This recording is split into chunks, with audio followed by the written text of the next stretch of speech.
नमस्कार। ये महाभारत कथा पूरी तरह से वेद व्यास महाभारत के ऊपर आधारित है।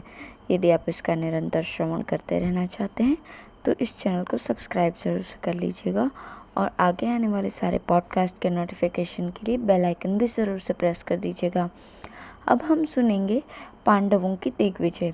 वैशंपायन जी कहते हैं, जन्मेजय, एक दिन अर्जुन ने धर्मराज युधिष्ठिर से कहा कि यदि आप आज्ञा दें तो मैं दिग्विजय के लिए जाऊं और पृथ्वी के सभी राजाओं से आपके लिए कर वसूल करूं।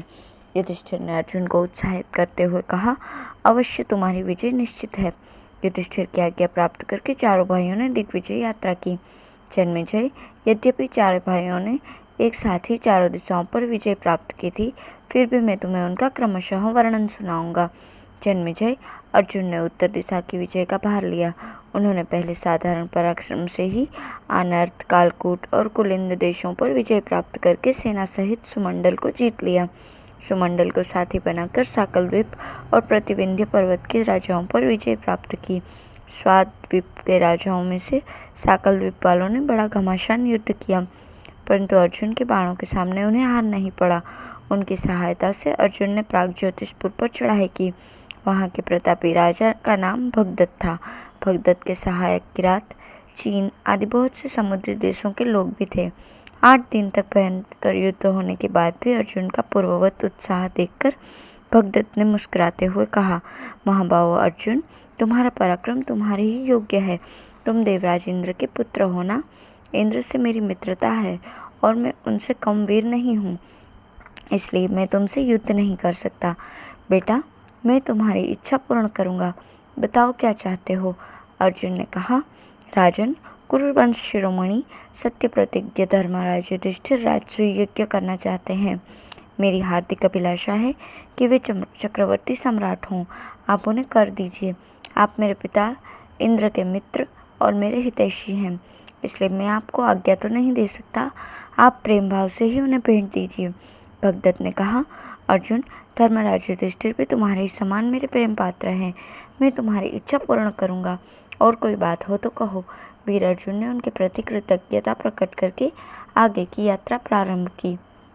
अर्जुन ने कुबेर के द्वारा सुरक्षित उत्तर दिशा में बढ़कर पर्वतों के भीतर, बाहर और आसपास के सब स्थानों पर अधिकार कर लिया। उलूक देश के राजा बृहंत ने घोर युद्ध करके हार मानी और वह अर्जुन की शरण में आया। अर्जुन ने बृहंत का राज्य उसी को सौंपकर उसकी सहायता से सेनाबिंदु के देश पर धावा बोलकर उसे राज्यच्युत कर दिया। क्रमशः मोदापुर, वामदेव, सुदामा, सुसंकुल और उत्तर उलूक देशों के राजाओं को वश में करके पंचगणों को अपने वश में किया। उन्होंने पौरव नाम के राजा तथा पहाड़ी लुटेरों और मलेच्छों को, जो 7 प्रकार के थे, उन्हें जीता। कश्मीर के वीर क्षत्रिय और 10 मंडलों का अध्यक्ष राजा लोहित भी उनके अधीन हो गए। त्रिगर्त, दारू और कोकनद के रणपति स्वयं शरणागत हुए। अर्जुन ने अभिसारी पर अधिकार करके उरक देश के राजा रुचमान को हराया और बालिक वीरों को अपने अधीन करके दरद, कंबोज और ऋषिक देशों को अपने अधीन किया। ऋषिक देश में तोते के उदर के समान हरे रंग के 8 घोड़े लिए निकुट और पूरे हिमालय पर विजय वैजयंती फहराकर धवलगिरी पर सेना का पड़ाव डाला। अर्जुन क्रमशः किमपुरु वर्ष के अधिपति द्रुमपुत्र और हाटक देश के रक्षक गुह्यकों को हराकर मानसरोवर पहुंचे। वहां ऋषियों के पवित्र आश्रमों के दर्शन हुए। वहां से हाटक देश के आसपास बसे प्रांतों पर भी अधिकार कर लिया। तदंतर अर्जुन ने उत्तरी हरिर पर्वत पर विजय प्राप्त करनी चाहिए, परंतु वहां प्रवेश करते न करते बड़े वीर और विशालकाय द्वारपालों ने आकर प्रसन्नता से कहा, अवश्य ही आप कोई असाधारण पुरुष हैं, क्योंकि यहाँ तक पहुँचना सबके लिए सुगम नहीं है।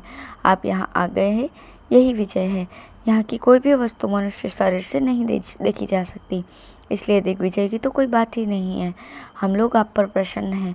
आपका कोई काम हो तो कर सकते हैं। अर्जुन ने हंसते हुए कहा, मैं अपने बड़े भाई धर्मराज युधिष्ठिर को चक्रवर्ती सम्राट बनाने के लिए दिग्विजय कर रहा हूँ। यदि तुम्हारे इस देश में मनुष्यों का आना जाना निषिद्ध है तो मैं इसमें से कभी नहीं घुसूंगा। तुम लोग केवल कुछ कर दे दो। हरिवंश के लोगों ने अर्जुन को कर रूप से अनेकों दिव्य वस्त्र, दिव्य आभूषण और मृग चर्मादि दिए। इस प्रकार उत्तर दिशा पर विजय करके वीरवर अर्जुन महान चतुरंगिणी सेना के साथ बड़ी प्रसन्नता से इंद्रप्रस्थ लौट आए और सारा धन एवं सारे वाहन धर्मराज को सौंपकर उनकी आज्ञा से अपने महल में गए। जन्मेजय अर्जुन के साथ ही भीमसेन भी धर्मराज की अनुमति से बहुत बड़ी सेना लेकर पूर्व दिशा के लिए चल पड़े थे। दशारण देश के राजा सुधर्मा ने बिना किसी शस्त्र के भीमसेन के साथ बाहु युद्ध किया। भीमसेन ने उसे परास्त कर उसकी वीरता से प्रसन्न होकर अपने सेनापति बना लिया। उन्होंने क्रमशः अश्वमेध, पुलिंदनगर आदि अधिकांश प्राच्य राज्यों पर अधिकार कर लिया। चेदी देश के राजा शिशुपाल ने उन्हें युद्ध नहीं करना पड़ा। उसने संबंध के कारण धर्मराज के संदेश मात्र से ही कर देना स्वीकार कर लिया। तदंतर भीमसेन ने कुमार देश के राजा श्रेणीमान को, कौशल देश के स्वामी बृहदबल को और अयोध्याधिपति धर्मात्मा दीर्घयज्ञ को अनायास ही वश में कर लिया। तत्पश्चात उत्तर कौशल, मल्ल देश और हिमालय तटवर्ती जलोद्भव देश के प्रांत अपने अधीन किए। काशीराज सुबाहु, सुपार्श्व, राजेश्वरकृत, मत्स्य एवं मलद देश के वीरों एवं वशुभूमि को भी अपने अधिकार में कर लिया। पूर्वोत्तर के देशों में मदगार, सोमधे एवं वत्स देश को उन्होंने अपने कब्जे में किया था। भर्ग देश के स्वामी निषादराज और मणिमान पर विजय प्राप्त करके दक्षिण मल और भोगवान पर्वत पर भी उन्हें कब्जा कर लिया। शर्मक और वर्मक पर भी विजय प्राप्त करने के बाद मिथिलाधीश को अधीन किया और वहीं से किरात राजाओं को भी अपने वश में कर लिया। सुम्म, प्रशुम्म, दंड, दंडधार आदि नरपति अनायास ही परास्त हो गए। गिरिव्रत से जरासंध नंदन सहदेव को साथ लेकर मोदाचल के राजा का संहार किया। पौंड्रक, वासुदेव और कौशिक नदी के द्वीप में रहने वाले राजा भी पराजित हो गए। वंग देश के राजा समुद्रसेन, चंद्रसेन, करवटाधिपति ताम्रलिप्त और सभी समुद्रवर्ती मलेच्छ भी उनके अधीन हो गए। इस प्रकार अनेक देशों पर विजय प्राप्त करके वीर भीमसेन लोहित्य के पास आए। समुद्र तट और समुद्र के टापुओं में रहने वाले मलेच्छों ने बिना युद्ध के ही उन्हें तरह तरह के हीरे, मोती, मणिमाणिक्य, सोना चांदी, ऊनी सूती वस्त्र आदि दिए। उन्होंने धन से भीमसेन को संतुष्ट कर दिया। भीमसेन सब धन लेकर इंद्रप्रस्थ लौट आए और उन्होंने बड़े प्रेम से सारा का सारा धन अपने बड़े भाई धर्मराज को सौंप दिया। जन्मेजय उसी समय सहदेव ने भी बहुत बड़ी सेना के साथ दिग्विजय के लिए दक्षिणा की यात्रा की। उन्होंने क्रमशः मथुरा, मत्स्य देश और अधिराज के अधिपतियों को वश में करके करत सामंत बना लिया। राजा सुकुमार और सुमित्र के बाद द्वितीय मत्स्य पट्टच्चरों को जीता और बलपूर्वक निषाद भूमि, गोशृंग पर्वत और श्रेणीमान राजा को अपने वश में कर लिया।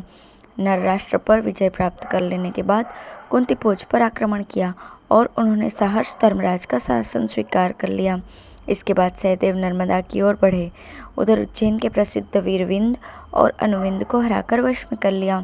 नाटकीय और हेरम्बकों को परास्त करके मारुत तथा मुंज ग्राम पर अधिकार कर लिया।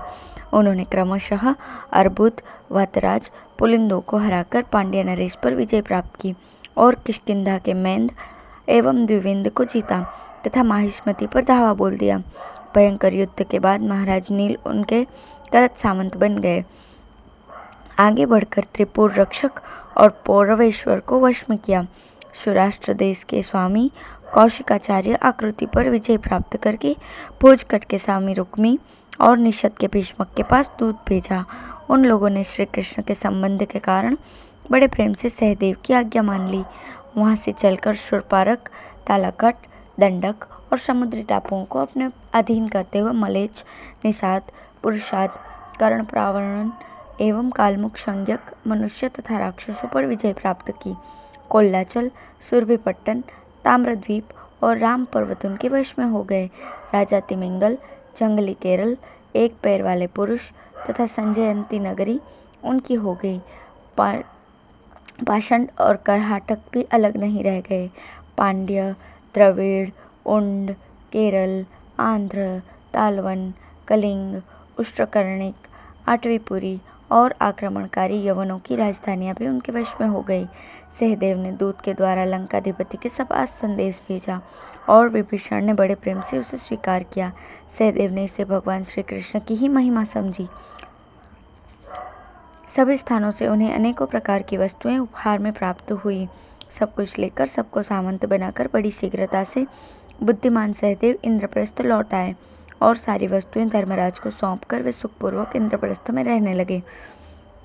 जन्मेजय नकुल ने भी उसी समय भारी सेना लेकर पश्चिम दिशा की विजय के लिए प्रस्थान किया था। स्वामी कार्तिकेय के प्यारे धन, धान्य, गोधन आदि से परिपूर्ण रोहितक देश में वहां के मत्त मयूर शासकों के साथ उनका घोर संग्राम हुआ। अंत में नकुल ने मरुभूमि, शेरिशक और अन्न के भंडार महेत्त देश पर पूर्ण अधिकार कर लिया। राजर्षि आक्रोश को वश में करके दशार्ण, शिबी, त्रिगर्त, अम्बट, मालव, पंचकर्पट, मध्यमक, वाटधान और द्विजों को जीत लिया। वहां से लौटकर पुष्कर वन के निवासी उत्सव संकेतों को, सिंधु तटवर्ती गंधर्वों को तथा सरस्वती तटवर्ती शूद्रों और आबिरों को वश में कर लिया। संपूर्ण पंचनद, अमर पर्वत, उत्तर ज्योतिष, दिव्य कटनगर और द्वारपाल उनके अधिकार क्षेत्र में आ गया। पश्चिम के रामट, हार और हूण आदि राजा नकुल की आज्ञा मात्र से उनके अधीन हो गए। द्वारिकावासी यदुवंशी और श्री कृष्ण ने बड़े प्रेम से नकुल का शासन स्वीकार किया। नकुल के मामा शल्य भी उनके प्रेम के अधीन हो गए। सबसे धन रत्नों की भेंट लेकर नकुल समुद्र की टापुओं के रहने वाले भयंकर मलेच्छ, पल्लव, बर्बर, किरात, यवन और शकराजों को वश में किया। सभी से सुंदर सुंदर वस्तुओं की भेंट लेकर वे खांडवप्रस्थ लौट आए।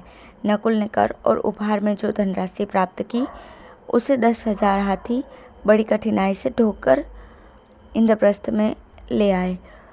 इंद्रप्रस्थ में आकर उन्होंने वरुण द्वारा सुरक्षित और श्री कृष्ण द्वारा अधिकृत पश्चिम दिशा की जीत का सारा धन अपने बड़े भाई युधिष्ठिर को सौंप दिया। धन्यवाद।